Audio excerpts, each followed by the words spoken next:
Welcome to Cult and Classic. Welcome, friends and fiends of the pod, to another episode of Cult and Classic Podcast. As always, I'm your host, Nate Wyckoff, comedian, writer, and critic for HorrorNews.net. With us today is Amanda Longley. How are you doing, Amanda?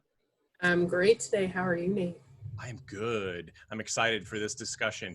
Also with us, Tad Mastroianni. How are you doing, Tad? What's up, chumps?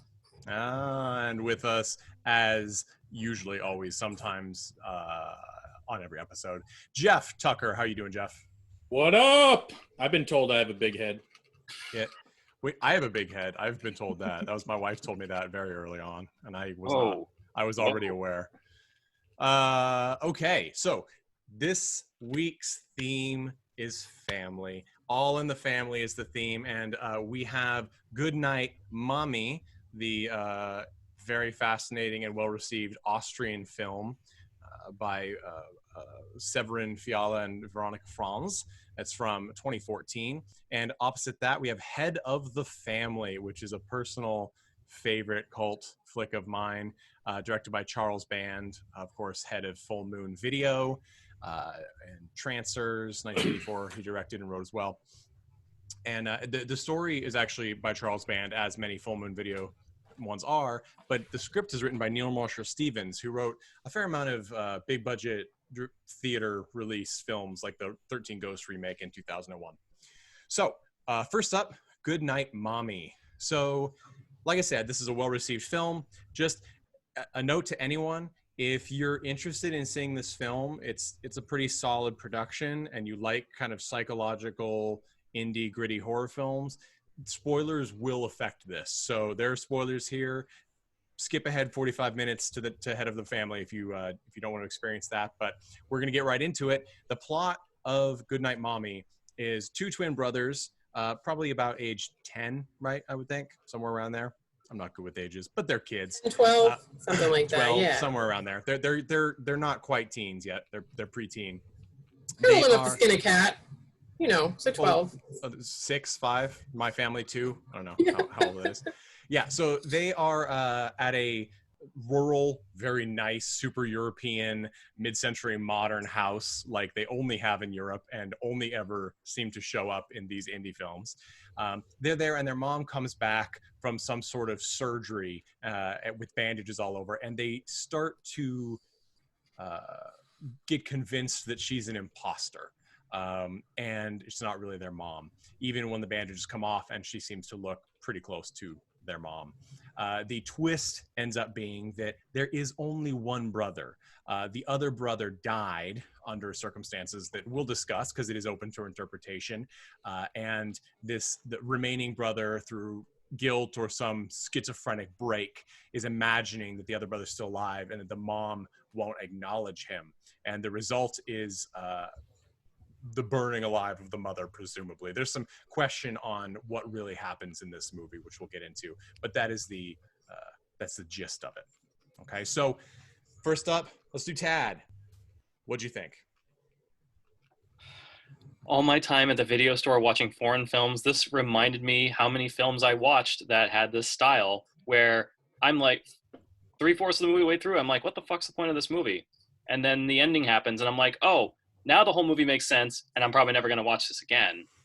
So, I mean, that's just my initial impression. I actually thought that a lot of the cinematography was fantastic. I thought that the twist was actually creative, and it's, you know, having an 8-year-old. Yeah, I can see some of this stuff happening. At least some of it. And I will say the scenery, the nature scenery, and sort of both the internal rooms of the house and the decor are quite fabulous, and the external nature is really beautiful. It's this whole film was shot on 35 millimeter, so it's not a digital film, and you can tell it looks very beautiful. The light is really saturated.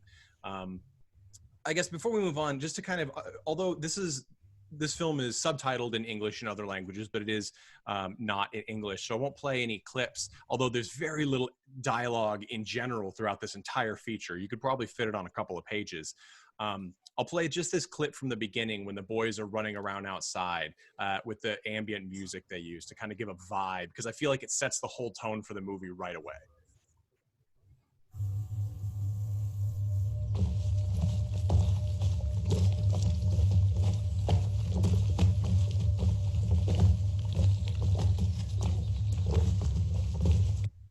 And the sound, the sloshing, is this really bizarre, I don't know what kind of bog they're walking on, but I don't think we have them here in the US, or at least not in most places. It's like this hard, parched earth, peat moss kind of stuff on top of a bog. It looks fake. It looks like foam sitting on top of water that they're bouncing on, but it is, I guess, a real occurrence. And so it's really fascinating, and that's the sound. And you get a lot of sound in this movie, but very little dialogue. I don't know, Mandy, what was your take? As a parent, it was kind of terrifying. Chad didn't really go that far, but yeah, it's extra scary in that sense. I also haven't really watched horror movies in the last 10 years, so it was a nice revisiting of that genre in general. And I really did appreciate the sets, like you said, the sets and the ambiance of the whole thing was really well done. I felt that I knew what was going on very, very early in the movie, and it was a little boring in that way, but I felt like the direction of the movie did a good job in maintaining the tension despite that. Yeah, I think that, I didn't, we'll talk about expectations, because I think this movie had sort of, it hangs a lot on your expectations of the film, and there were certain things that I had expected that I didn't get, and things that I didn't expect that I did get, and it sort of affects how my overall interpretation of the movie. And I just want to say, the writer-director pair, they recently, last year, came out with their American feature, The Lodge. So if you've seen that or you're interested in that, highly recommend it. Again, they're in for beautiful cinematography. I think, and we'll get to what you think, Jeff, when I'm good and ready. What I think sort of will strike American audiences and probably UK audiences as well is that this is a very slow film. It's intentional, I think, because it's paced steadily. There's no jumps in pacing up and down. It's not uneven. It's a very slow burn, even slog through sort of it feels desolate. Even though they have this lush house, this beautiful nature, it feels desolate because they're isolated and there is so little communication of the verbal variety in this film. Jeff, what is your take on Goodnight Mommy? Oh boy. Okay, so I actually say this to myself all the time, that I don't like horror films. And then I forget the fact that I really don't like certain genres of horror films. And the psychological and kind of more thriller focused horror films, I actually do really like. And I do really like this film quite a lot. There's no music in it, which is kind of almost haunting.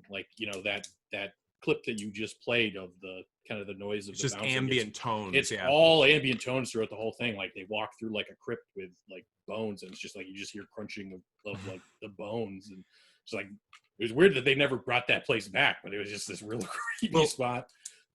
So just to touch on that, because that was one of my first questions too, is I scoured, I'm like, are these real? Because it's they have these and actually New England might have some of these where all of us actually at one point in time are from. There's sort of communal crypts underneath the graveyard proper, where basically the poor people's bones were, and oftentimes we still have the same place in almost every cemetery I can think of that's not a family plot, like in New Hampshire, but they're usually for the gardener or the tending tools, but it's the same thing. And I don't know, experts on old European grave sites would know more, but they do often have these piles of bones. I think they're probably real remains. I don't know that this movie, that they would have stocked this with fake remains that looked pretty good. But it does seem weird, especially to I guess American sensibilities, that you would have people trouncing through there. A couple of real life twins just jumping through some corpses. essentially. Yeah. But it is a very effective scene. Yeah. Yes. And I think what we're getting to, both Mandy and Jeff, this is definitely a horror film. We do almost every genre in this podcast, and this is one of those horror films where it's not a monster film, it's not a slasher film, it's a solid psychological horror film. And it is, I think there is gore, not a ton, but the gore is very, I think, effective because it's very realistic. Everything is household related, and nothing is out of the realm of what we have in our homes. It was almost like accidental gore. Yes, like, it was like so. never. Yeah, it wasn't like kind of, put there to like in your face. Right. It was like somebody could have actually had this kind of like scenario happen. Well, and I mean, we can get right into it, right? Basically, at one point in time, the kids are so convinced, it seems, that their mother could be somebody else, that they've tied her to the bed because she's having gone through a divorce and some sort of accident.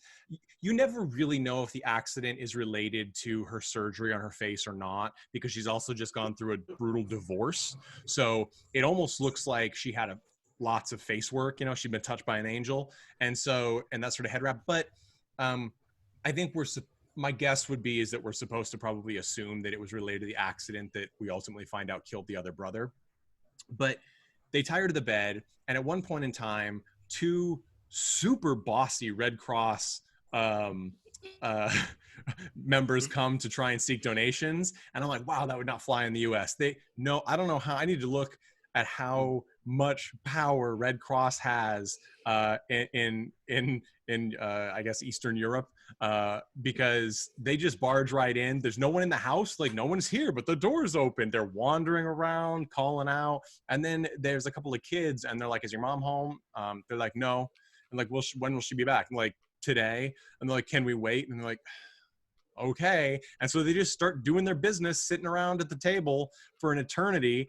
And one of them is like this very, I don't know what equates to this in Europe, but in the US, this is a very Midwestern, like young grandma who is just that's her personality. She's bought everything she says to the kids sounds almost like an accusation, even though she's presumably being nice. Like, she's just like, "What do you do all day?" "Well, is your mother gone all the time?" And you're just like, who are you? Get out of my house. But yeah, I'm off track. They come in, and the mom is trying to scream through her gag. They, very close call, lots of tension. They leave. She gets the gag off, and they super glue her mouth shut. At which point, later on, to feed her, although they never seem to actually feed her, they carefully cut the thing and miss, and just blood is just really gross and comes out. And it's visceral, because it's one of those things like what's the movie Feeding Sharks, where they have a paper cut on the eye, like really visceral things. It's like lips are so sensitive that I don't know about anybody else, but that was like a ooh. Yeah. Like it was hard, but she was also like clearly trying not to cry out because she knew her more, and like it would not be in her best interest for them to stop cutting. And so that was like really interesting, like in the movie making. Well, it's interesting because for a good chunk of the movie, I mean, we don't necessarily know if a twist is going to happen where it isn't their mom or something, because there's this scene when she's tied down, like she has a beauty mark, and then like they realize that it's rubbed, and she's like, they took it off at the hospital. Well, she and got like, splashed with water, and so it was like right, makeup. they threw water on her, and so she's brushing it off. At which point you're kind of like, why did she put it back on? And like, well, she clearly suspected maybe that they didn't think it was her, right? But it's just a weird moment where you're, as the audience, you're like, I'm pretty sure this is their mom, but is it going to be their mom? They find a picture where they're like, there's because they're twins, right? And they dress similarly. And then later on, to mess with her, they dress the same, you think, and get the same haircut. But they see a picture in a photo album, and it's her dressed with another woman who looks identical, dressed the exact same way, covering her face with glasses and the whole deal. She's like, me and my friend used to dress alike. Who the fuck does that? I don't know. Unless you're 8-year-old twins, like who does that, right? Nate, let's do it. Let's dress the same. Let's dress the same. Every morning, I want a report as to what to wear. This is an audio podcast. As far as they know, we're all dressed the same. We're actually one body with 4 heads. What was there a point where they insinuated that she was also a famous personality? Yes, she was Yes, there was a lot of, news. like, Yeah, she was like a morning show host. It sounded like. Mhm. And in the beginning, But I thought maybe she put her mold back on or painted it back on because it was like part of her identifying characteristics. Even though she got a whole bunch of facial surgery, it was like maybe she didn't want to let that part go because it differentiated her from the other hosts. There's so there's a lot of things that, as Mandy, you mentioned this after watching it, where you said I feel like there's a lot of Germanic and Austrian sort of symbology or symbolism, and maybe some other context that we were missing, and I think that's probably true. But there's a lot of other things that are just straight up visual cues that I didn't get until going back and watching it and reading up on it, because I still didn't get some of them. So one of the theories going on is that there was a fire, and that was the accident, and that's what killed the other brother. I'm not sure how the accident and the face of the mother really would fit, because that did not look like a face transplant or skin grafts. Like, that to me looked like facial reconstruction surgery, right? I don't know, maybe I'm wrong, but I live in Southern California, and I'm pretty familiar with what that looks like. But there's, with that thought, because at the end, the mother, we assume we see her die or engulfed in flames, right? When she's tried to escape, they've drug her back in. They've basically used fabric and nails to nail her to the floor. And she's like, "It's me." And he's like, "If you're really our mom, what is Lucas doing?" Because the name are Elias and Lucas. And she's like, "Lucas is dead." And that's the big reveal. Like, there is no Lucas. And of course, we see Lucas going to light the drapes on fire, right? And she's like, "I can't see him, he's dead." And he's like, "You would know." And then he goes and lights the drapes on fire, and we know that, okay, it's in his head. But the fire motif then comes in, and once that happens, we look back, and at one point in time, she's concerned or angry about what Elias is doing. I'd say overly angry about. She's very aggressive, right? Like, she holds him down on the bed at one point, and another time she doesn't just slap him and say, she tells him, "Don't listen to your brother," and she's slapping him, and she's filming it on her phone, because we see it on the phone later, which, I mean, she's not necessarily, obviously she's under a lot of stress. She's just had surgery, she's lost a child, and she's gone through this divorce. Maybe because of that, we don't know. Well, I think she also was clearly, like, clinically depressed. She requested that, like, all the, like, the blinds the drapes, be closed, like no visitors. Noise. Yeah, so I mean, she had like a pretty clear. She's sleeping with sleeping pills. Not that has to be, but that's part of it, right? She's sleeping a lot. She doesn't want to talk even to the kids. Sometimes they'll come in and she's awake. She's. Now, what was with the crunchy toast? That was so creepy. Dude, I didn't know what that was at first. I was like, what the hell is going on here? I love that. That was like one of my favorite scenes. I assumed it was some sort of weird Austrian treat. I'm like, what is going on? And then there's, so she's clearly clinical, like, there's problems, right? Like, you're like, okay, these kids probably should not be in care with her anyway at this moment. Like, they should not be isolated at this place. But there's a moment when when she's angry at him, before she holds him down on the bed, I think, she finds a lighter in his room. I was like, what is this? And looking back then, you're like, oh, was it a fire, right, that killed the other brother? And maybe then you can insinuate, after watching the movie, was it the other brother that set the fire? And so you're like, interesting, okay. And because the other brother is the instigator, right? Even though he hangs back so often, he's the instigator. He's like the whispering on the shoulder, right? And this is something, I don't know if you guys noticed this. I completely did not notice this. At the end, she's been lit on fire. The living room's in flames, and they show outside as emergency vehicles are coming. That's not their house that they've been in the whole time. That is a different house. So you're like, oh, is this the before incident that we're now watching? And this is where it gets super European, because no American film would try to to fuck with our mind this way, in a way that they're like, they're not even going to notice this. Like, wait till Reddit gets a hold of this movie. So that's very interesting, because then it changes the whole concept. Then we don't really know what happened. We assume she's flamed and dead. And the last scene is really interesting. It's the two, we don't even see the kids really, but it's the two people running through the corn. You just see the corn move, which mirrors the beginning of the film, where the two brothers are playing sort of a weird hide and seek game in the corn. And then they come out and the mom is walking towards them, and it just shows all three of them together. So who knows if that means, okay, well, now the other son is dead and the mom's dead. They were both in this new fire and now they're all together. We don't know. There's no real, I don't find that there's a point in guessing. It's like either you just choose what you want to be in the end. I mean, I took it like, it felt like he was just adding her to his like imaginary group. Imaginary universe. Yeah. And not her, but like his like perfect version of her. Right, exactly. Because she was like, like well dressed and happy and outside smiling. In the sun. Right. Like right. She doesn't want to see the sun. I mean, so here's a question, Tad. So what did you think about the we see Elias wake up a lot after scenes. And the time that it became really apparent to me is the scene where both brothers are watching, and the mother's it's at night, and the mother is walking out in her nightgown, still bandaged up, because she keeps putting them back on, right, for half the movie, into the woods.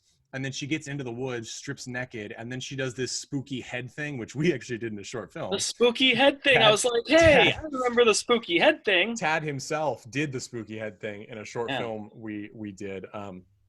But she does that, and then you're like, oh, this is getting supernatural. But then Elias wakes up, and we assume it's a dream. But then I realized he wakes up a lot in this movie. And does that mean the scene beforehand was also partly a dream? Because sometimes they are. He cuts the mother open at one point, or his brother Lucas does, and cockroaches come out, right? And we know that's a dream because she is all in one piece in the morning. So I don't know. What was your take on that, Tad? Well, aside from the fact that it gave me flashbacks of when I had a sore neck for a week after doing the spooky head thing. As it went on, I realized that I think there were a lot of indications that the child probably already had some sociopathic tendencies before the events of this movie, and it's almost like the movie was showing him prep himself. Dancing through corpses, catching animals. The whole cat thing was weird, but at the same time, it didn't seem malicious that he was trying to kind of like nurse the cat, and then the cat just kind of just died. Yeah, the cat is one there. That's what they find when they go in the crypt. There's a cat laying there, and you get the impression right away that the cat is sick because it's hiding, number one, which is what cats will do, and it lets them pick it up and take it home. And it doesn't look, I mean, it's a real live cat, so clearly it's fine. Like, it was not sick at the time. But you get the impression it's sick, and then they find it having run away before, because they seem afraid that the mom's going to find it, although she supposedly loves animals, right?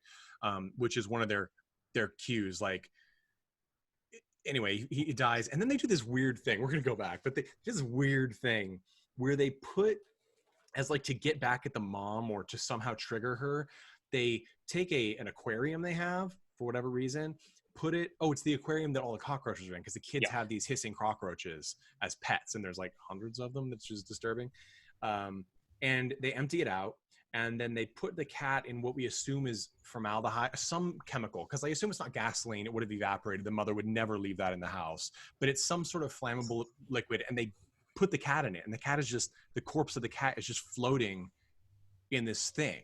And it's disturbing. It's not, like you said, Tad, it doesn't seem malicious, really. The cat is dead, and they tried to care for the cat. Like, it's not like they murdered the cat, which is the fear in this movie the whole time. I'm like, please don't kill the cat. Like, this is not, the cat died, and then they put it in this thing. And the mom, also very depressed, we assume, Jeff, just leaves it there. It's like, I fucking can't deal with this, right? It's a weird image, the whole thing. Like, and then once this happens, and I'm ranting because this is such a strange moment that really is like at the core, I think, of this movie. Like that's sort of a turning point. The mom is like, fine, you want to play this game? She doesn't say that, but that's the impression. She goes upstairs, gets where they put the cockroaches in a jar, and dumps a bunch of like a handful in the water, and that drives the kids out to try and save them, right?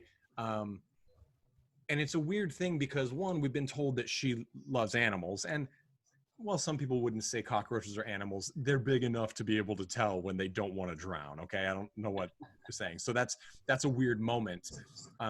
But it also is like indicative of this push and pull game that they're playing the whole movie. Like the mother doesn't just want to come out and communicate anything, and the kids don't want to come out and communicate anything.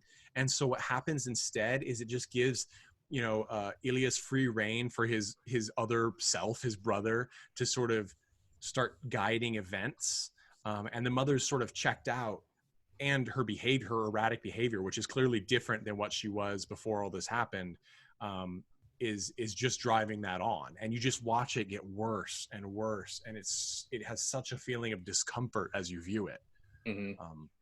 And Jeff, I don't know if you felt that way too. Like you watch it, like this is really good, but I'm getting sort of nauseous with tension. Like it can only get worse. Yeah, I mean, that's like the sign of a good thriller, right? Make you as uncomfortable as possible without making you leave the room, right? So I agree. Like it felt very real. It felt like very plausible. As like this woman that's clearly sick, who has maybe is unable to like face the same problem that the kid is, and so they're both going through trauma, and they need some outside help clearly, and for some reason it's not there. Like who's taking care of this kid before she returned? Right. Like right. I don't actually understand. Himself. Yeah, like what was going on there? Like clearly they needed some help. We kind of assume that maybe the dad was there because in the beginning they're playing a video game on his phone, and she's like, no, for whatever reason. We don't know why she's so against this. But she says no, and they're like, well, Dad, and she goes, no, I don't, whatever, like Dad's not here or whatever. So we can assume that, and maybe then he left because he knew she was coming back, but it just gives you an uncomfortable feeling, right? Because especially in, I feel like the US, I think this is probably, I would guess, a US thing where it's very odd to see young kids out by themselves not in nature, but in nature that is so potentially dangerous. Like they're going under underpasses in the beginning, and they're floating on lakes by themselves. Especially when you find out that one of the kids has died, you're like, this is just a weird, and through weird neglect. Potentially an accident that was caused by one of them. Right. There does seem to be something missing there. And here's an interesting thing that I read, which is fascinating, is and this is, by the way, I thought the kids did a very good job. It's their debut film, and they didn't have a huge amount of lines, but everything is acted physically, and they do a lot of very nuanced acting because they just observe a lot and don't show emotion. But then when they do, I found it very realistic. It wasn't forced. Like in one of the later scenes when her lip's been cut, she's bleeding. They've actually, like they burned a cockroach with a magnifying glass, they burned her cheek, which is a disturbing scene. And I think it's Ilias is like, Mom, tell us, prove you're our mother. Because usually they're asking, tell us where our mother is. And then they say, prove you're our mother. And she basically, you assume she doesn't, right? Like he says, what's Lucas's favorite song? And she says a song, which I don't know what the song was, but it was apparently not the right answer. Some cultural element we were missing. Yeah. So, and that's basically the breaking point, right? Like that's when the kids no longer bother. They ask her, but it's sort of, it's really, well, if you're not going to tell us where your mother is, I guess we'll kill you. And I don't exactly remember. Oh, what I was going to say is it turns out, so the cast did not get the script, period. They were told the line, like I assume they were told the lines and the scenes.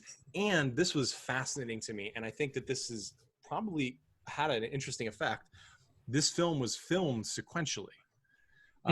It was not filmed out of sequence, so we actually see the progression of these characters. And I wonder, especially to first time film actors, they may have acted before in other mediums, but if that helped the kids especially with this, because they could follow a narrative. So there's actually a couple situations where like, for example, when Mutter dragged Elias up to the bathroom or whatever room to film this, like telling him not to talk to his brother. Normally in these types of things, they won't show like the manifestation, the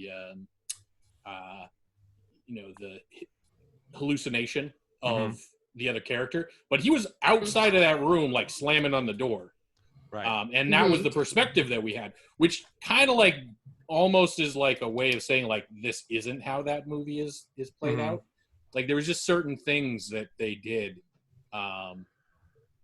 playing like kind of against the normal rules as to like how you play out like hallucinations.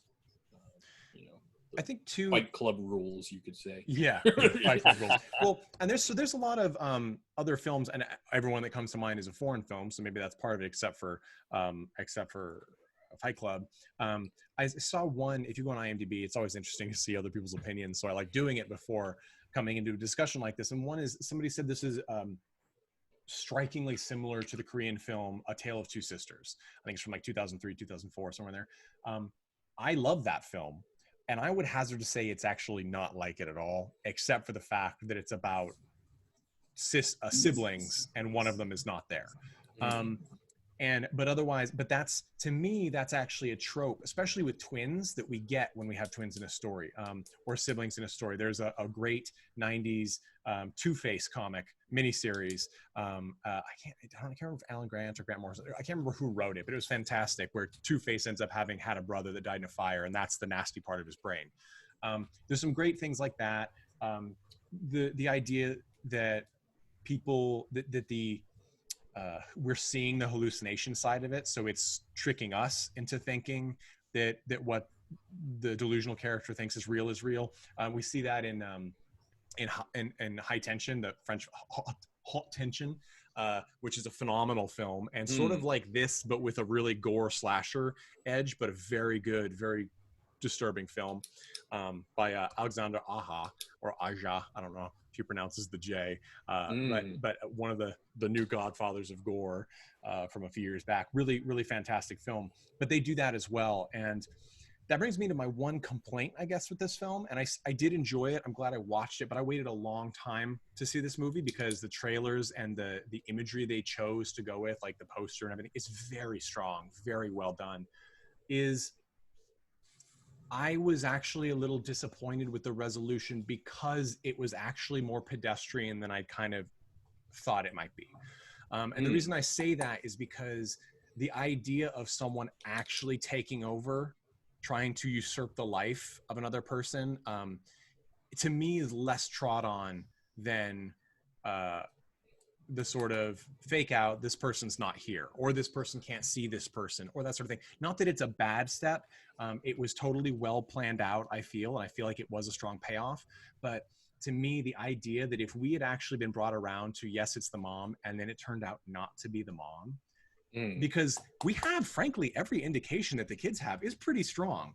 She's checked out enough that she doesn't recognize they're talking about her when they describe her to a T in the beginning of the film. She looks mostly like her, but it's after a facial surgery, so she's puffy. She's drawing on the beauty mark. Like, those are really good red herrings, and it would have actually been nice if they'd done a double back and it hadn't been her.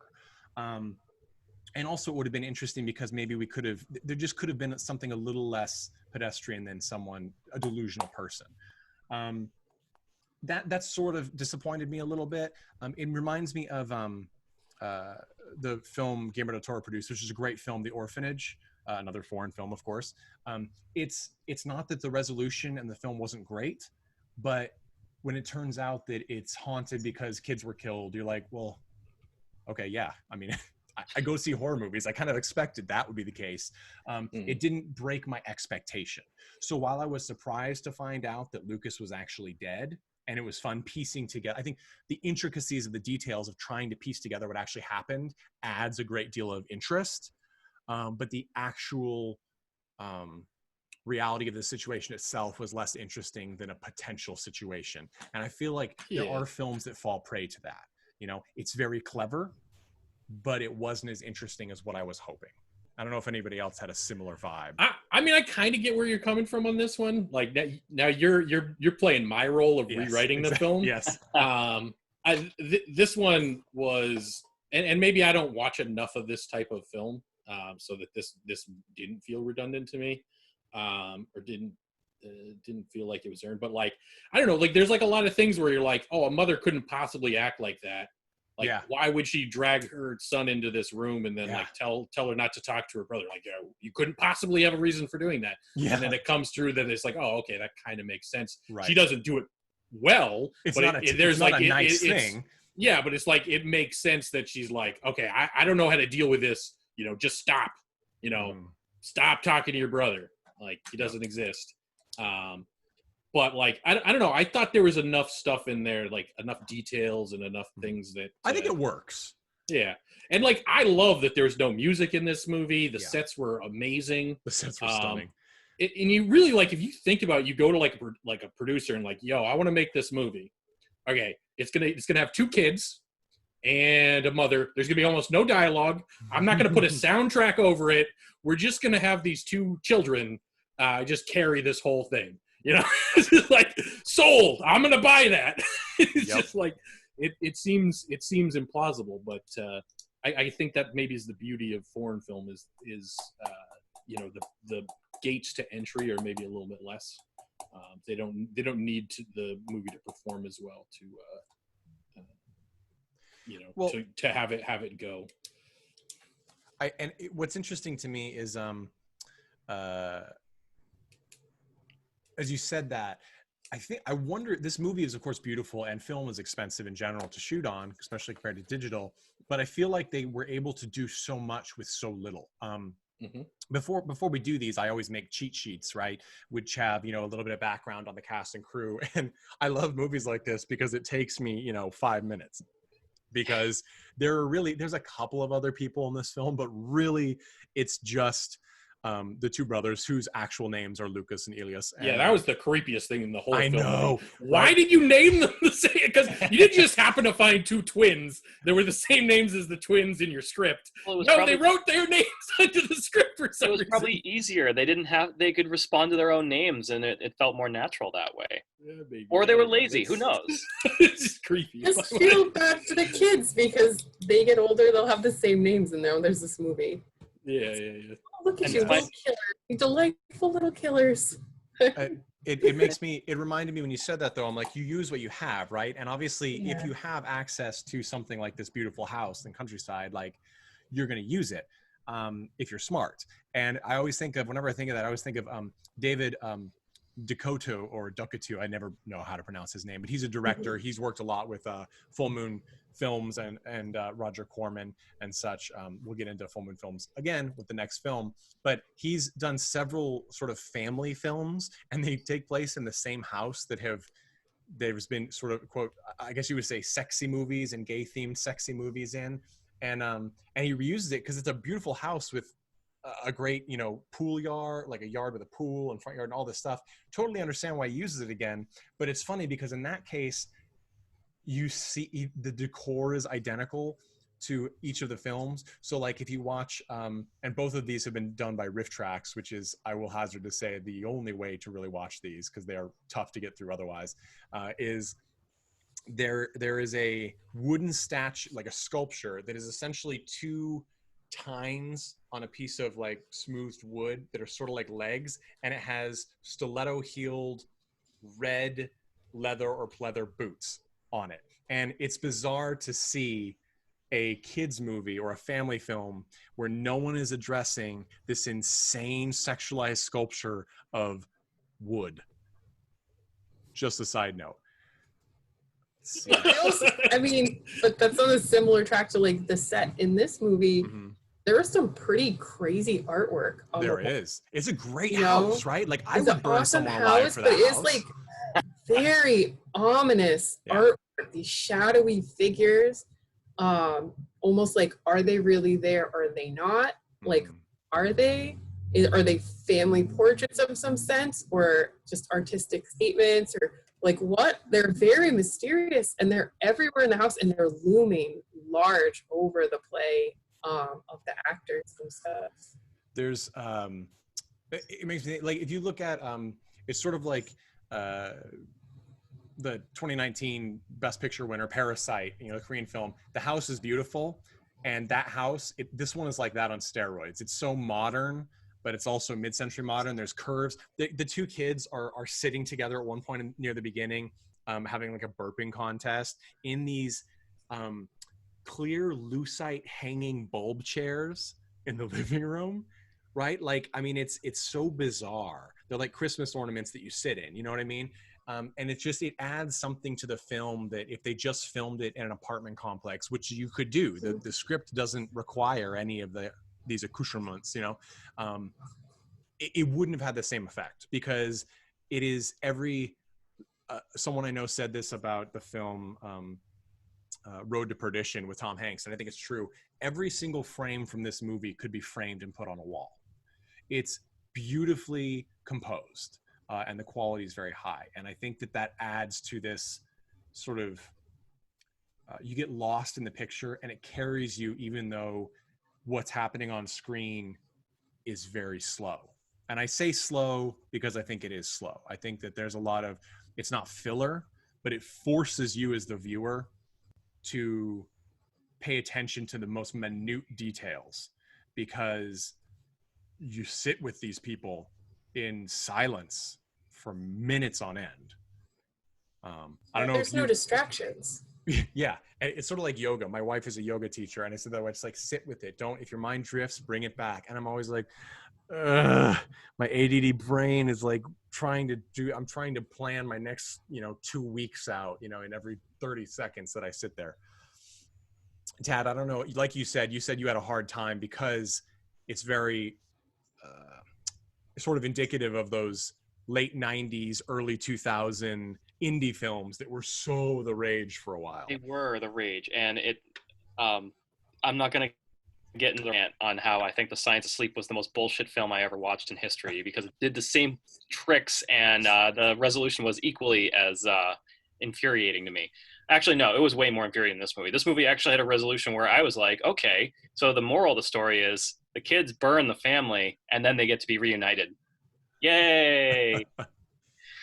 Other than that, yeah, like I was saying before, the whole movie is, maybe you realize it, maybe Mandy realized it way before than I did, but the whole movie is basically watching the kid have constant psychotic breaks, which you mentioned with the dreams and all that, and good misdirection, I gotta say, because I didn't realize I was watching a 9-year-old psychotic breaks throughout the entire movie.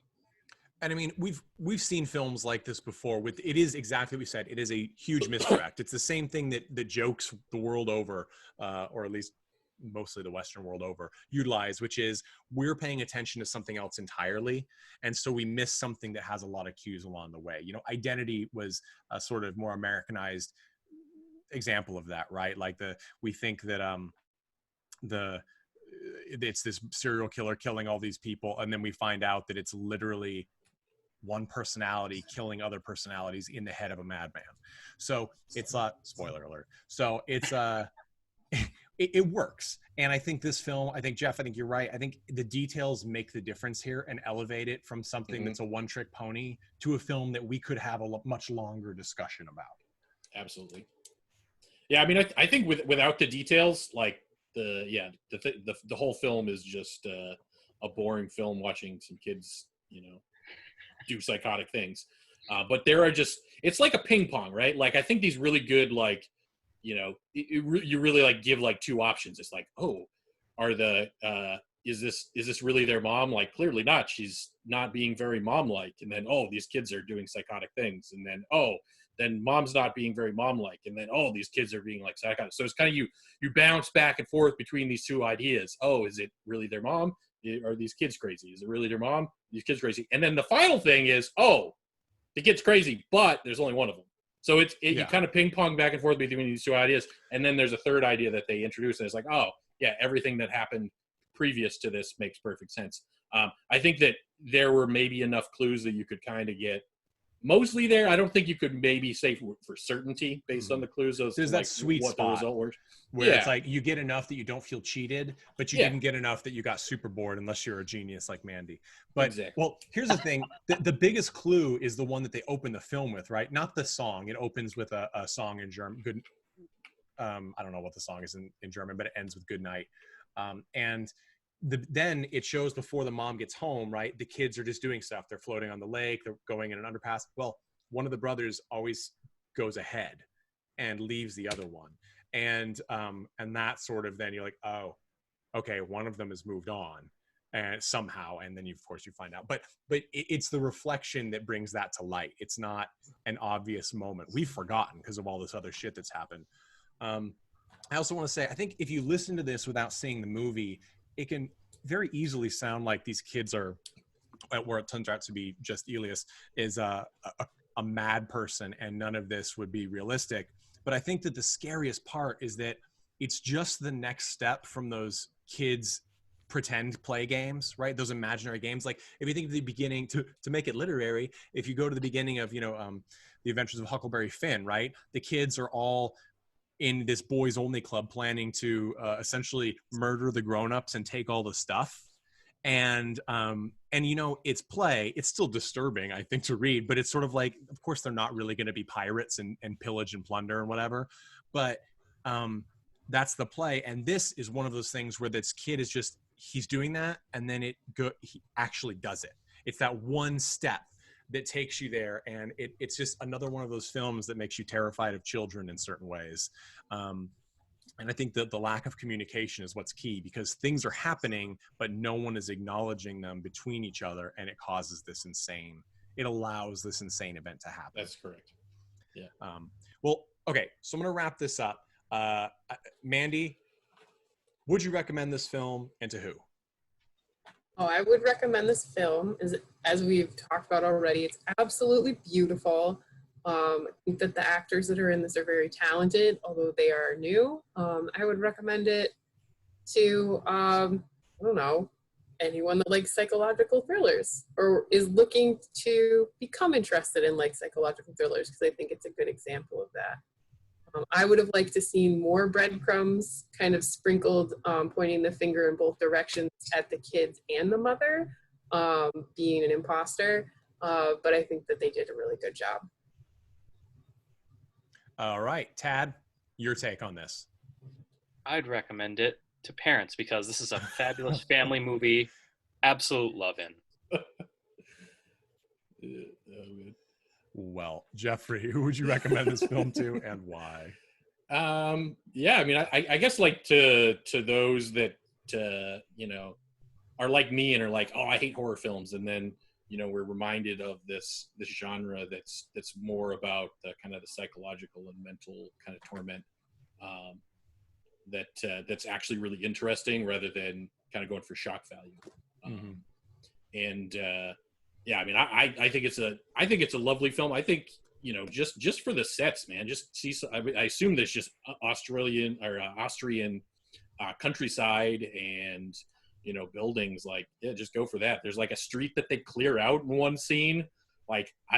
I feel like this must be the way filmmaking is in some of these countries. Is they're so excited about a film being made in their town, they're like, "Yep, we'll clear the streets of everything, all dirt, Yes. all cars, all people, everything's gone.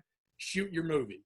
I don't know. It creates this really interesting, like we said, desolate, empty world that's filled with zero music except for a dude with an accordion walking down that exact street that I was talking about. Yeah, we didn't mention that, but that's a weird moment. He has like a limp, and he's the only one there. But anyway, yeah. So it's like, yeah, it's just there's so many details in this movie. It really is a great movie. You know, whether the end really does it for you or not. And that goes to me, I guess. We should mention, by the way, the mother, Mutter, is mother, is Suzanne Weiss, who is a phenomenal actress, and she also apparently speaks English fluently with no accent, so that's impressive. But she's phenomenal in this, and she acts most of her role wrapped in gauze and just her head movements. The first time she turns around to look at the kids, I mean, it's stirring, and she does very well with the limited lines. So I would recommend this film to anyone who wants a very well-crafted film that will make them uncomfortable, because sometimes those are hard to choose. Like you just have to gear yourself up and go, well, I'm just going to start it and watch it. Even in retrospect, especially for gorehounds, like there isn't actually that much violence in the film, but it's very visceral, and the dread of it is very strong. And I think that that's sort of what really will affect people. So I recommend anyone looking to. It's effective when it happens. Very effective. Very much so. So kudos, and check out The Lodge, their next film as well. So this next movie, guys, this is the epitome of a cult film. In my opinion, if someone were to say, what's a cult movie, that I'd be like, oh, well, that they haven't heard of, I would say Head of the Family from 1996. This movie is, like I said, one of the Full Moon family, directed by Charles Band, brother of Richard Band, the composer who does a lot of the music for Full Moon Pictures or Full Moon Entertainment or any number of their alternative titles. And Head of the Family is such a weird movie. It's billed as a comedy horror, and I think that's accurate. It does not take itself seriously. There's no gore. Well, there's a little bit of special effects, blood and surgery things, but the general plot could be in any number of movies, but with one exception. There is a family of bizarre freaks as side characters. And the plot is this person, played by Blake Adams, named Lance, and his girlfriend, Loretta, played by Jacqueline Lovell. They're having an affair. Jacqueline is married to another person who is a drug-dealing biker that is a dangerous dude. Well, she wants Lance to kill him, and then they can be together. And this is somewhere in the South in a small town, the old South kind of thing. And so Blake's like, I can't really kill anybody. But then he witnesses this family of weirdos. What are they? The stack houses, I think. Yeah. They're 5 siblings, right? Otis, played by Bob Schott, who is a very big guy and a great actor. He was Thorg in Gymkata for martial arts fans. He was also in a ton of other movies all the way up to 96 from the 70s. He is the big muscle guy who's not very smart. You have Ernestina, who is played by Alexandria Quinn, an adult film actress with, well, it's not a surprise. She's very pretty. And then you have, let's see, Wheeler, played by James Jones, who has these he wears glasses, and then when they take him off, he has this reveal. He has giant bulging eyes that never close, and he can hear like super well. Like that's his superpower. And then you have the head of the family, the titular head of the family, who is played by J.W. Para, and the character's name is Myron. And he's a head with arms and legs who is wheelchair bound. The physical effects are pretty good. They're classic, all practical effects, no 3D. And the Myron, the head of the household, is having the family controlled via telekinetic ability to steal people off the road and do these bizarre surgeries on them. And then he keeps them in the basement when they're basically vegetables or otherwise no longer capable of doing any harm to anything. And his entire plan, it sounds like, is to get his head put in a body, although later he says it's to rule the world. So who knows? The gist of it is that Blake blackmails them because he sees them kidnap someone. He blackmails them to get rid of this biker dude, and then he doesn't stop there. He continues to blackmail them for money. And then things go south when the family then kidnaps him and his girlfriend Loretta and sort of have a big hullabaloo. Sounds very complicated. It's really not. I'm just not explaining it on point. It is a couple who bumps off the woman's husband and then gets in trouble because they blackmail this family of superhuman mutants. And those mutants then steal them and are like, well, we're going to experiment on you. Did I do that justice at all? I think you got all the points. Okay. The reason I struggle with this one is because there's a lot of weird little things here and there. But we're going to jump right into it. Jeff, what did you think of this film? There was like no likable character in it, first of all. So it's just a film of unlikable people, which you can't make a horror film.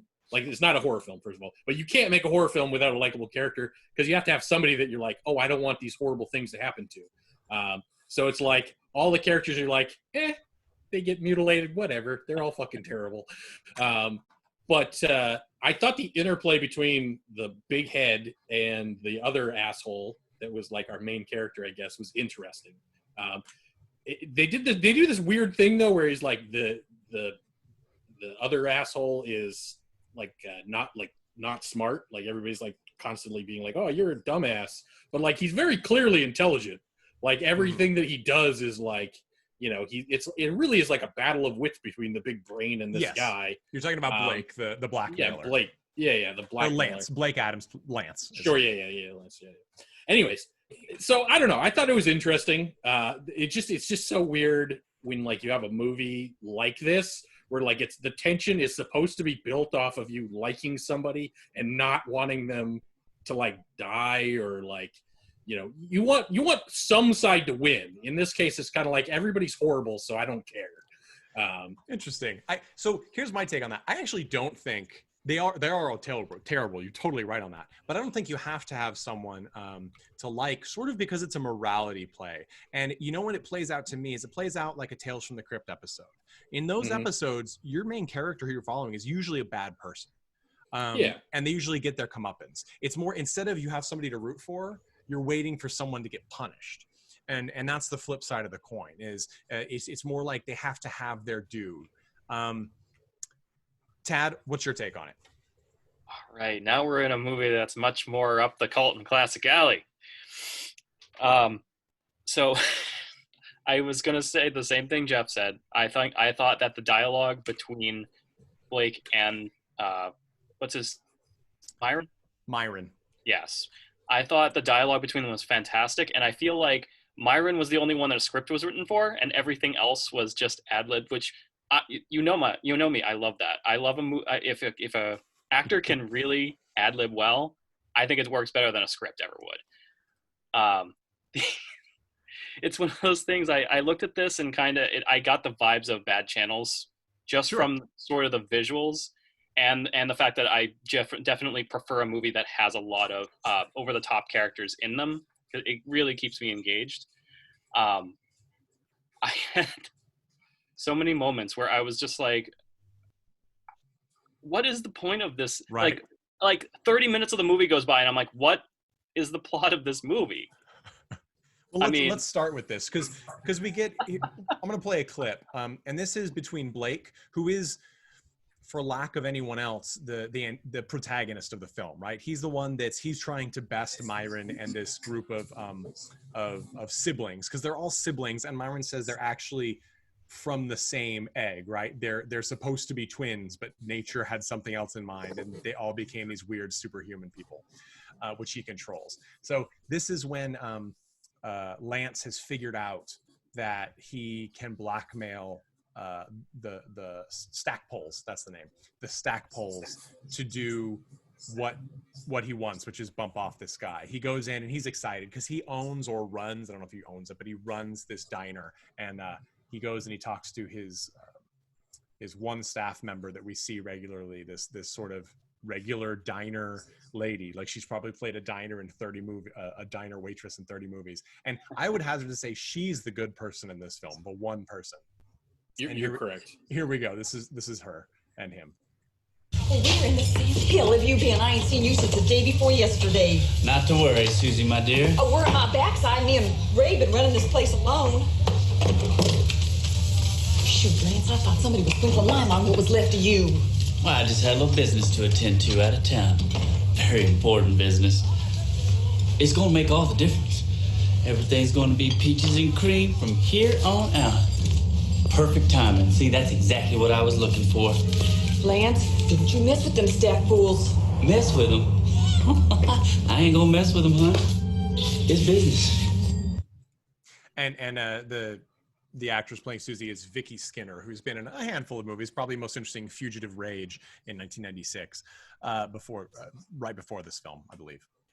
And that sets the tone, right? Like, to me, it literally, if you've never seen a Full Moon Pictures film, which, as Tad mentioned, Bad Channels is another one of, it is this sort of like, like a little bit of goofy often, with their bizarre, like it's definitely a film for adults, but it's a film for adults that people who watch Pee-wee's Playhouse would enjoy, if I'm anything to go by. And it gives that sort of, everyone has the Southern charm, but it's all that like, oh, they're trying to escape the trailer park. And again, I'm using that as an example. I'm not dissing anyone who lives in a trailer or mobile home. I yearn for the day when I can afford a mobile home.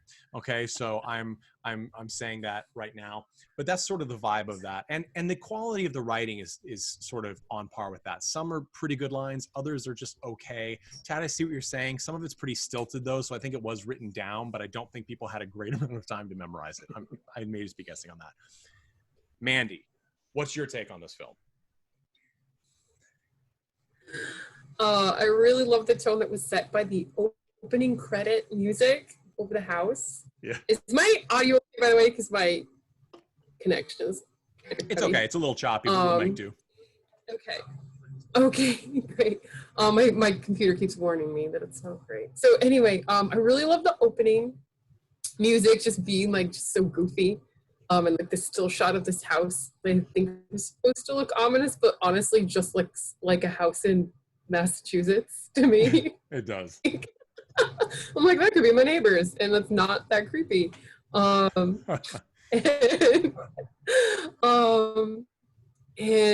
I was surprised by all of just the gratuitous sex of like the two like characters. I was like, wait, what? Oh, okay, I guess that's happening. Like, there's not a lot of gore, but they're just gonna go for like, because you don't expect it, right? Because it's sort of a goofy movie. Like, it feels like you could watch it with your kids, except for the huge amount of nudity and sex. Yeah, You know except what, for Nate? just This is like the softcore porn nature. Yeah, And basically. I'm surprised that nobody else mentioned that yet, because there's a lot of it. I haven't. So the only woman who is nude in this film regularly and nude a lot of this film. I think almost every scene except for the first scene. Right, is Jacqueline Lovell. And I actually think she is probably next to J.W. Para, who plays Myron, the head in the chair. I think she's the strongest actress. She's actually quite good. She brings, especially when she mugs, like she has to do facial expressions, especially near the end when she's arguing with her at the time boyfriend. But she actually, her career prior to acting was primarily nude modeling. So she was actually the #1 nude model in '95. She was in 1996 when this movie came out. She'd been in over 150 magazines, like everything from Playboy to Penthouse and a good jillion others. So she had a career prior to this, and it was nudity. And so I think that was really made clear in this film, because she actually is quite comfortable doing, at least she seems that way, who knows personally, but she seems very comfortable doing full scenes nude, which I think a lot of people, I certainly wouldn't be. And I think that that's interesting. I also think it's interesting that she was quoted as saying, "I'm sick and tired of doing movies where they just want a bunch of love scenes. It's getting kind of old. I feel like I've done my share." she started turning those down. I don't know if that's true, looking at her biography of her bibliography of films, but regardless, she's beautiful. She can do what she wants. I think she acted the part really well, whether or not they had her nude or not. She could have not been nude for she could have not been nude for the entire film, to be honest. They could have done the sex scenes mostly clothed. It would have been fine. Or just gotten rid of like most of them.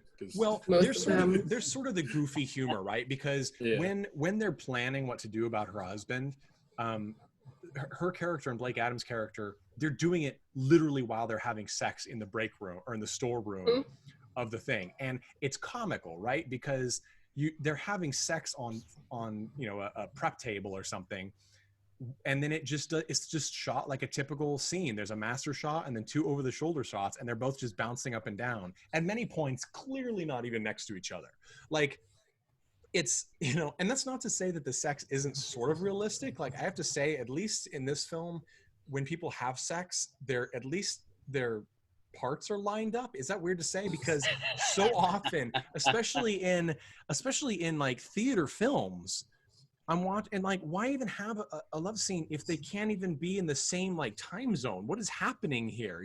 I'm like, I didn't know you could get pregnant with your belly buttons. I didn't know that happened, but apparently, according to Hollywood, that's what happened. So, while it's not necessary, I'm sure that it caused this movie to be rented more than a few times, which was the goal of these films, these direct-to-video films. So, I think we kind of know why it's there. And I think I think Jacqueline Lovell did a great job with it. My only argument is, I'm like, don't. She doesn't have to have clothes on, but Blake Adams should also be nude more often. Like, he has one scene where he's nude in the bed with her, and he's also an attractive looking guy. They cast attractive people in this movie opposite the Stackpoles, and it just equality. That's all I'm saying. People, take everyone's clothes off. Sure. So yeah, and going into this film, I was actually a little surprised that Alexandria Quinn, who plays the sexy Stackpole, Ernestina, was not the one to do the vast majority of the nude scenes.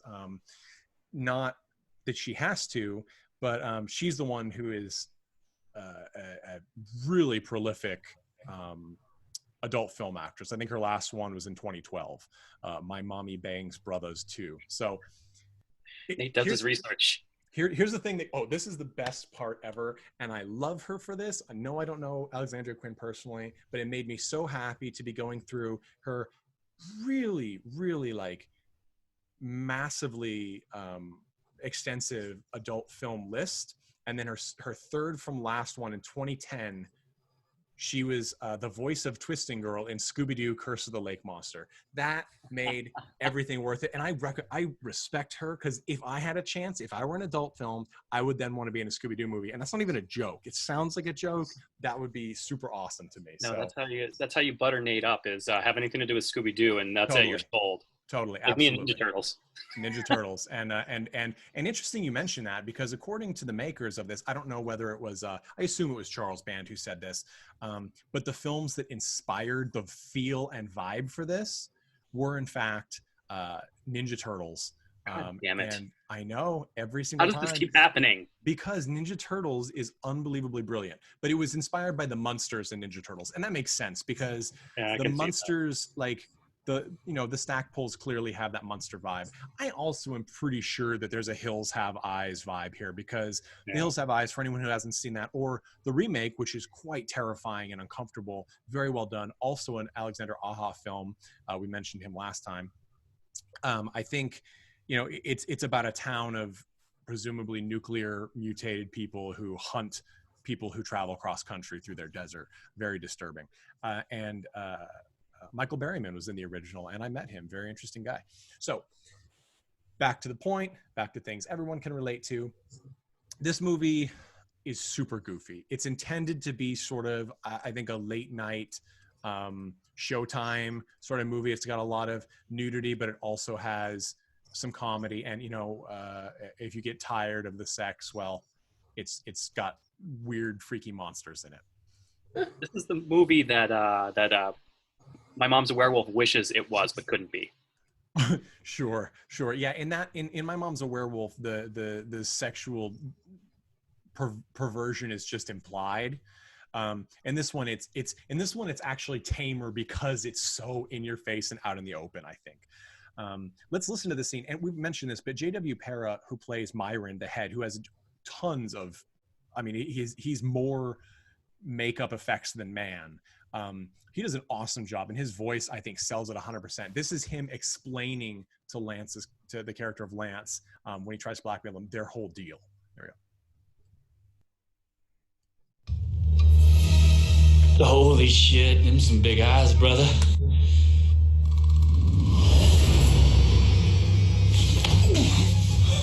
You've met my brothers and my sister, Mr. Bogan.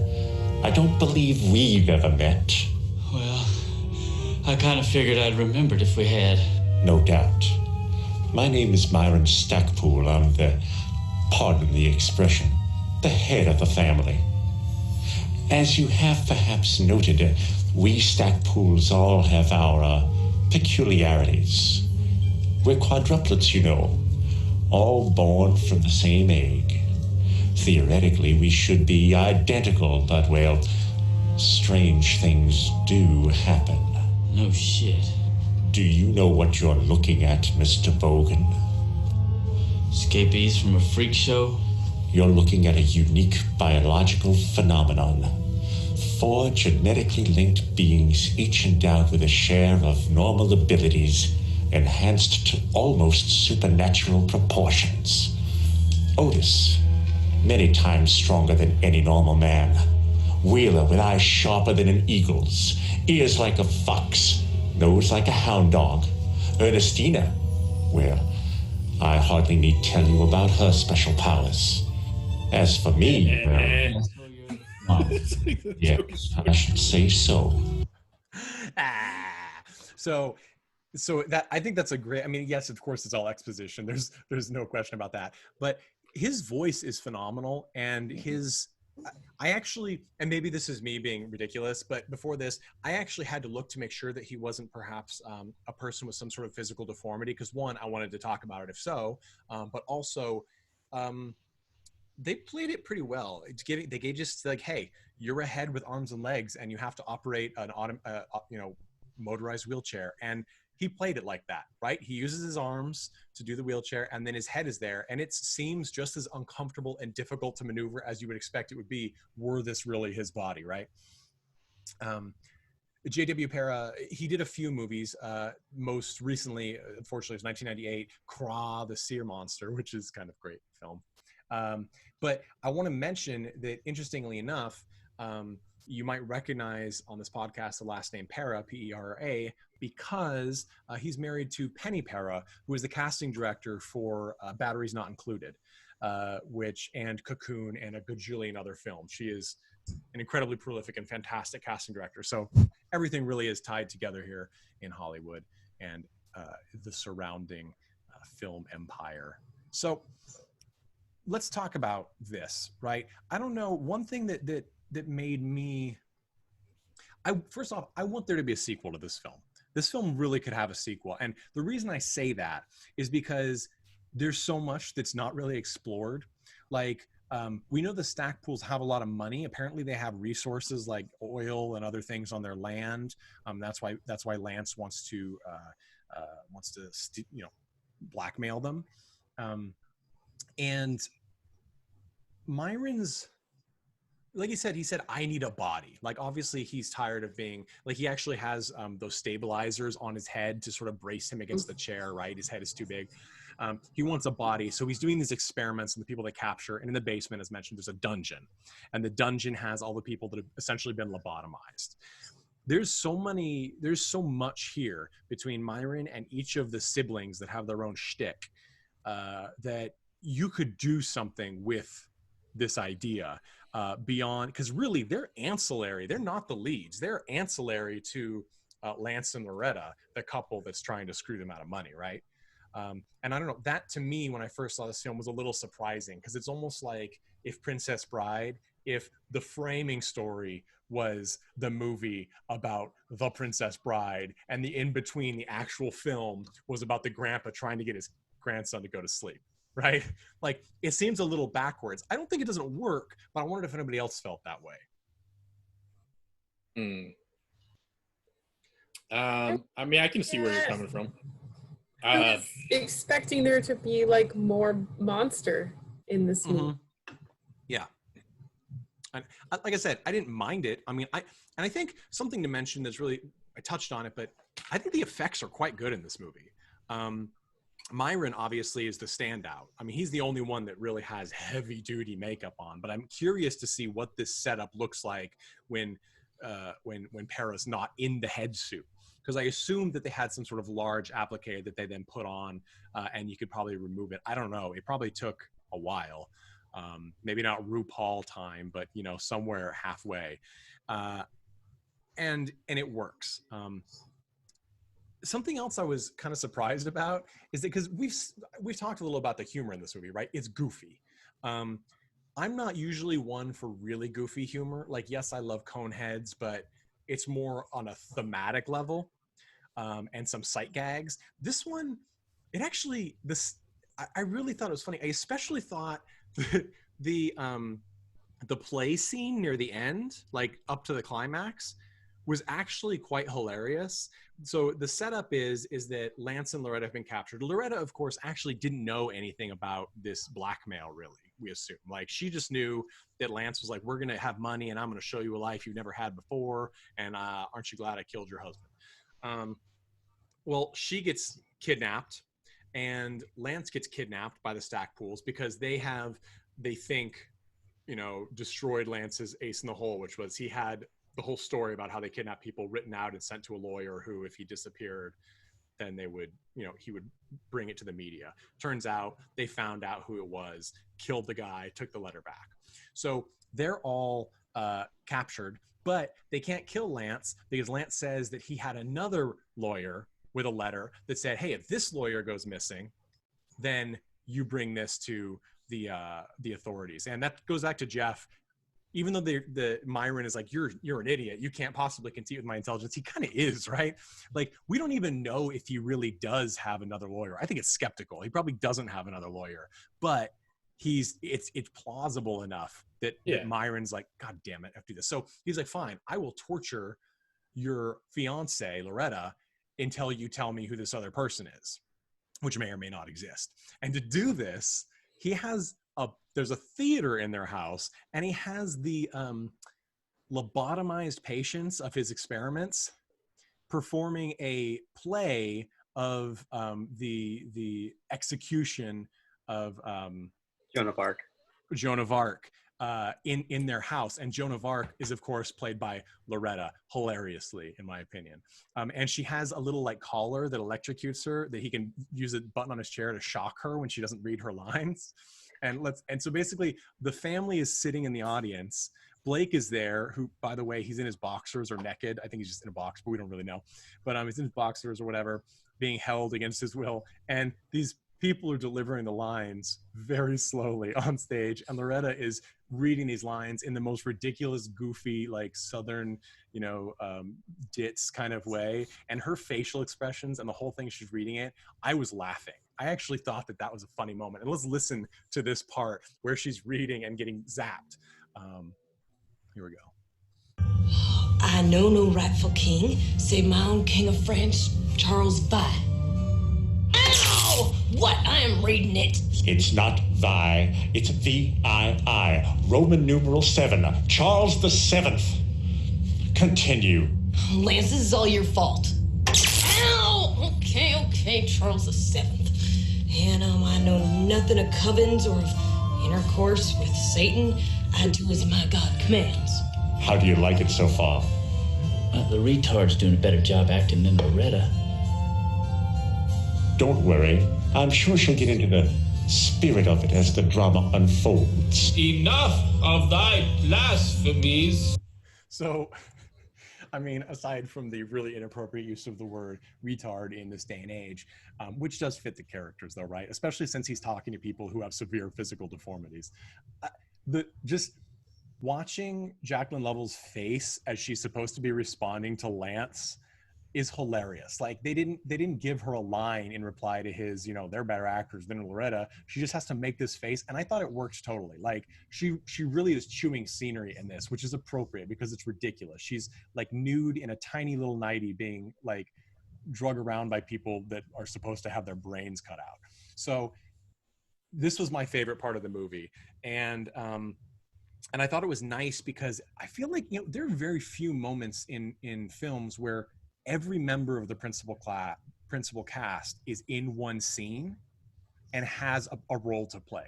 Like if you look at something where there's a huge cast like Avengers, there isn't a single scene where everyone has a valid part in that scene.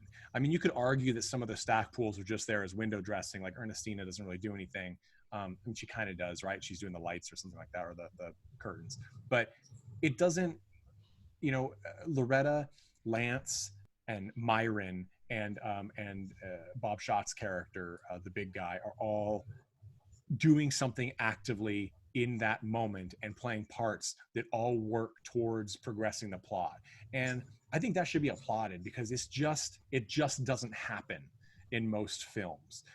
You could argue that the plot is relatively simplistic in this, and that's why it's allowed it. But I think you could also argue that fine, but if you're going to do something simplistic, do it effectively. And I do think that was effective. I don't know if anybody else noticed that. That moment felt pretty complete and like one of the better, probably the best cinematic moment in the film. And I think that's why. Yeah, I mean, I think any scene where like for me, like Lance and Myron were in the same room were like the strong points of this film. But I kind of see where you're going with this and kind of like creating like a really culminating, all the boards or all the pieces are on the board at this moment, and it's driving the action. Yeah, I can feel that. That whole scene played it up, and I really appreciated it. It played it up almost as if suddenly Lance became the hero, and it's like, oh, is he actually going to get away with this? Because even though he is a complete scumbag asshole, there's enough charm that you're like, if he got away with it, I'd be like, yeah, that's okay. Then it turns out he really doesn't, but he got close. He got real close. And right, what's his downfall, right? He still goes after Ernestina. Yeah. Right. He's like, who seduced him, we assume through Myron, which is really creepy because you're like, is Myron controlling her? That's disturbing. Seduces him before he gets abducted. And then, of course, Myron uses that against Loretta, who probably really didn't give a shit because she seems like she's pretty much roll with the punches kind of person. Like she's just waiting for the next person to off him so she can upscale her life, which more power to her. Everyone in this town is horrible. High fidelity. Including her. Right, exactly. And yeah. I don't know, Mandy, what's your take on that scene? In this case, you are the only woman on this panel in this very male gaze centered film. I thought it was hilarious. We're talking about the scene where she's playing Joan of Arc, like frontal nudity, it was so funny. Oh my God. She is just great. I really liked her. I really would love to see her. She's been in really bizarre movies after that, but I'm like, I watched this, and here's another thing about Jacqueline Lovell is she actually was she was all but signed to star in a TV show because the lead was heading out, but she actually dropped it to star in this movie. And I'm not going to say, because this I feel like is one of the more well-known full moon films of the 90s, and they made a lot of them. I'm not going to say it was a poor decision, but I think that you could make the argument that I wonder how she felt about it, turning down this regular role in a TV show as the lead, where she would not have to be nude all the time. I don't know if that affects her or not. But taking this instead, which I don't know if it really gave her the exposure, no pun intended, that she wanted going forward. And she literally chose this over that. Oh man, I don't know if you get any more exposure from the Weird Science TV show that no one else watched either. Yeah, I mean, it's true. But, Weird Science, I mean, it changed the movie that everyone knew. But, exactly. At least you would say Weird Science, like, oh, the movie. And it's like, no, the TV shows. Oh, I didn't know they did a TV show. Whereas now you'd say, oh, I was in Head of the Family. And you're like, wasn't that a sitcom in the 80s? And I'm like, no, No. It's a Full Moon Video that you can stream off their website and sometimes find a used copy of at a Citco gas station. You know what I mean? Like, it's just a different beast. But I really think she deserves better. And like I said, she's still acting. She was in some movies a couple of years ago, so I haven't seen anything recently. But there's a TV series called Forest Bathing: Friends with Benefits. I'm going to assume that is a sexy show. I'm not going to assume that is a regular film. She did also watch it for us, Nate, and report back. She also, well, she was in a lot of Full Moon films as well after this. So she did actually, to be fair, she actually did have a good career with Full Moon post this film. She was in Lolita 2000, Fumalian.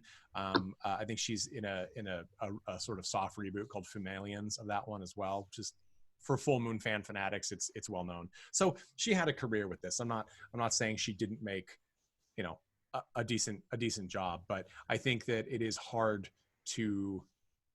I want her to do well because I think she did a good job in this movie, and it's always one of those questions where, like, I want to ask her, do you regret that or why? Like, what's the deal? And I hope you didn't regret it because I really enjoyed this film.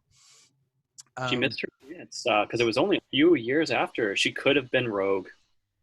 She would have been great as Rogue. I think she would have been fantastic. I mean, I don't mind Anna Paquin, but I think that especially if it was a more comic oriented and not as much of a modern take, she would have been an absolute perfect one.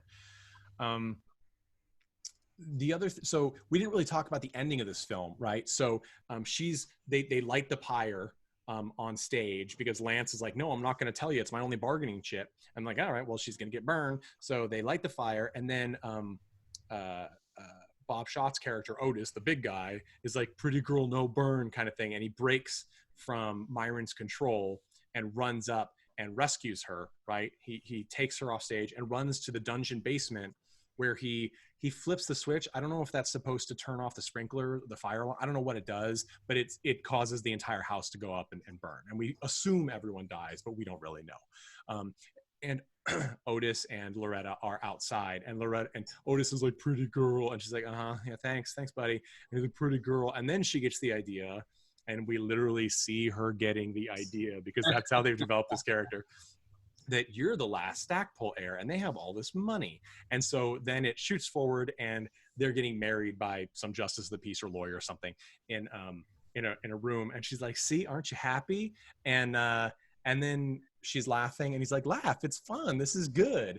And he's laughing, and his laughs get louder and louder until she's like, what the heck? And it starts to sound like J.W. Pera's character Myron's laugh.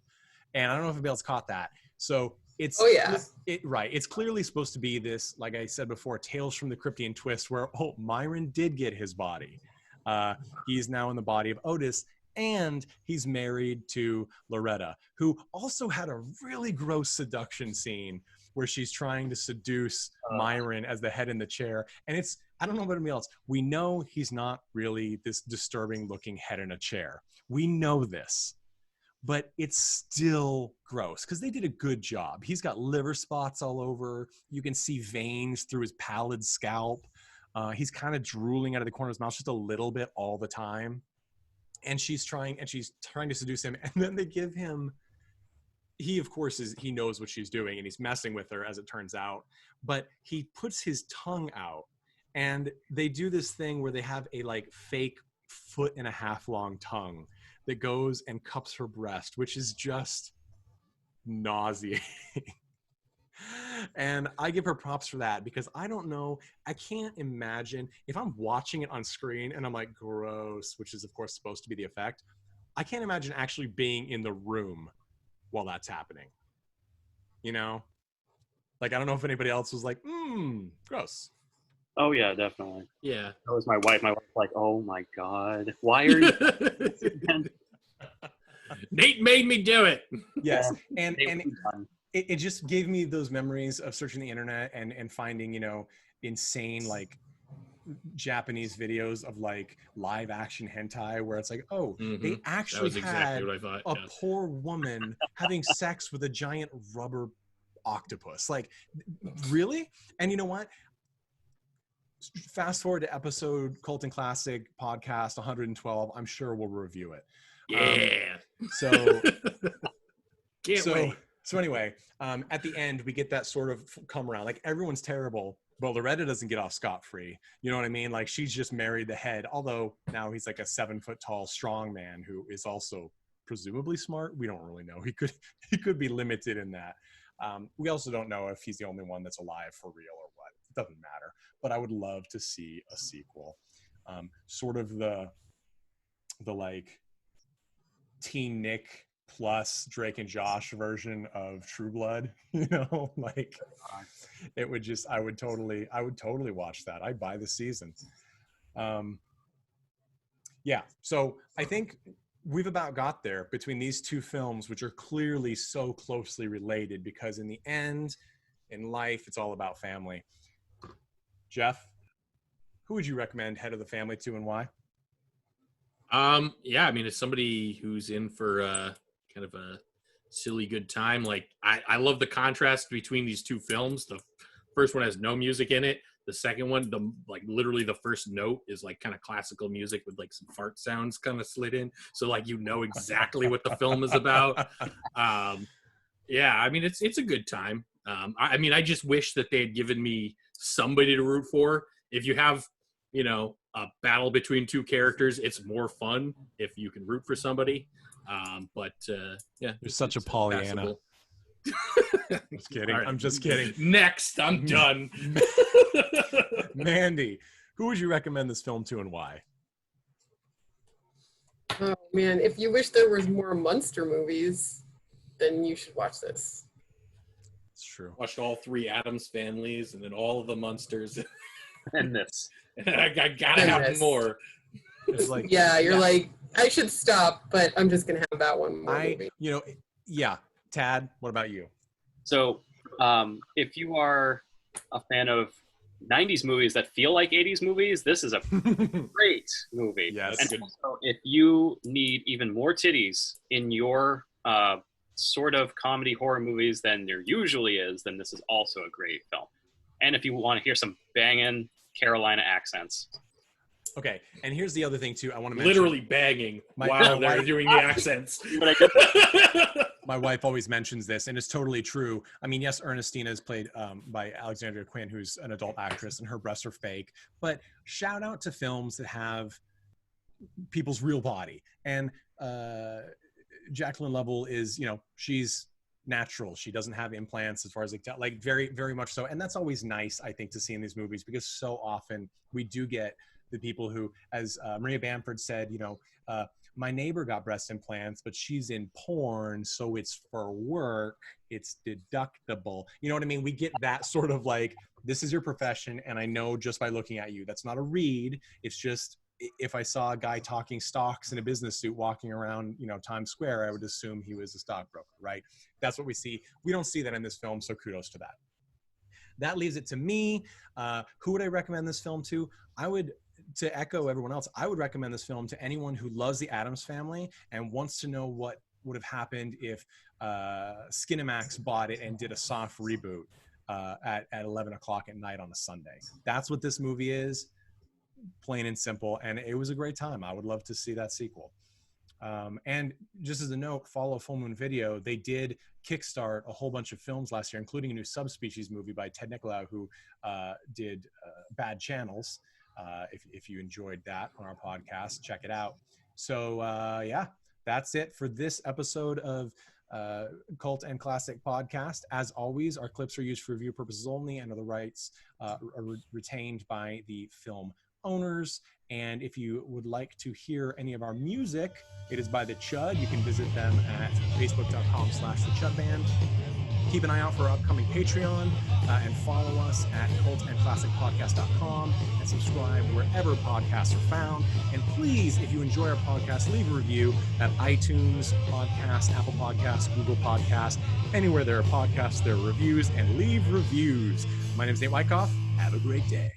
Hey everyone, thanks for listening to Cult and Classic Podcast. This podcast is important to me, but what's more important are the rights, privileges, and freedom from violence of everyone in this country and in this world. And that means supporting Black Lives Matter. If you'd like to make a donation, please go ahead and visit cultandclassicpodcast.com, where we have a list of places you can donate and help out. And please stay safe.